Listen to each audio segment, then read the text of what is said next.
संपूर्ण देशभरात गॅस तुटवड्याच्या मुद्द्यावरून मोठी तारांबळ उडाली असताना बुलढाण्यातील टीबी हॉस्पिटलमध्ये चोरीची घटना समोर आली आहे. स्वयंपाकघराची खिडकी आणि दरवाजाची कडी कोंडा तोडून 17 सिलेंडरपैकी एक भरलेले सिलेंडर आणि इतर साहित्य चोरी झाल्याची माहिती समोर आली. त्याचबरोबर तांब्याची ऑक्सिजनची पाईपलाईन देखील काढून देण्यात आल्याचा हा प्रकार समोर आला.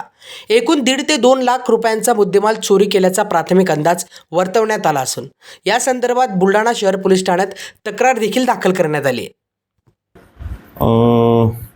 मी इथे वैद्यकीय अधीक्षक क्षय आरोग्यधाम येथून जवळपास जे काही आहाराचं सामान होतं, जे काही भांडे वगैरे होते, असं बरंच काही चोरीला गेलं. सोबत त्याच्यामध्ये 17 सिलेंडर्स आपल्याकडे होते, त्यातील एक सिलेंडर जे भरलेलं होतं ते चोरीला गेलं आहे.